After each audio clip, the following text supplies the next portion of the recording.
ముగ్గురు ప్రాణాలు కోల్పోయినటువంటి సంఘటనలు తెలుగుదేశం కూటమి నేతల ఇసుక మట్టి మాఫియా అంటూ సాక్షి ఒక కథనాన్ని ప్రొజెక్ట్ చేసుకొచ్చింది. వైఎస్ఆర్ కడప జిల్లా సుండుపల్లె మండలం ఉప్పరపల్లె సమీపంలో ఇసుక టిప్పర్ అతివేగంగా ఢీకొట్టడంతో ఇద్దరు దుర్మరణం పాలయ్యారు.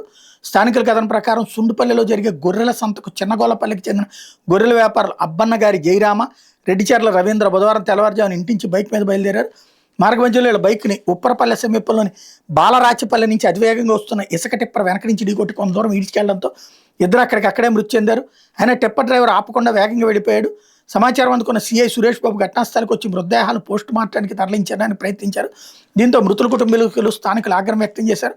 మృతదేహాలు తరలింపును అడ్డుకున్నారు. పోలీసులతో వాగ్వివాదానికి దిగారు. ప్రమాదానికి కారణమైన వాహనాన్ని పట్టుకోవాలని డ్రైవర్ని అరెస్ట్ చేయాలంటూ రోడ్డు మీద ధర్నాకు దిగారు.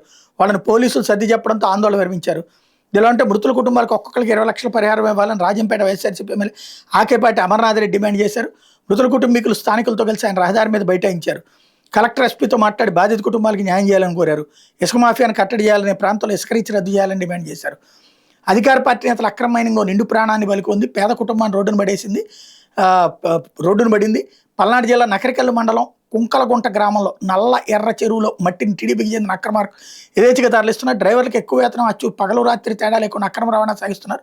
దీంతో గ్రామానికి చెందిన టిప్పర్ డ్రైవర్ ఆవుల నాగార్జున ఎక్కువ జీతం వస్తుందని ఆశతో మట్టి టిప్పర్ డ్రైవర్గా చేరాడు. మట్టి మాఫియా ఒప్పందం మేరకు 24 గంటలు నైట్ షిఫ్ట్ పనిచేస్తున్నాడు. మంగళవారం అర్ధరాత్రి వరకు టిప్పర్ తోలిన అతను అలిసి నల్ల ఎర్ర చెరువు వద్ద కింద నిద్రకు ఉపక్రమించాడు. ఈ సమయంలో అతను నిద్రపోతున్న విషయం గమనించాడు. మరో టిప్పర్ డ్రైవర్ వాహనాన్ని తోడడంతో చక్రాల కింద నలిగి నాగార్జున మరణించాడు. నాగార్జునకు భార్య గంగతో పాటు కుమార్తె కొడుకు ఉన్నారు. కుమార్తె 6వ తరగతి చదువుతుంటే కొడుకు 5వ తరగతి చదువుతున్నాడు. ఘటనతో సహచర డ్రైవర్లు దిగ్భ్రాంతికి గురయ్యారు. విగజ్జీవిగా పడి ఉన్న నాగార్జున మృతదేహం దగ్గర భార్య పిల్లల కుటుంబ సభ్యులు పెంచి తీరు గ్రామస్తులను కంటతడి పెట్టించింది అన్నట్టు హైలైట్ చేశారు.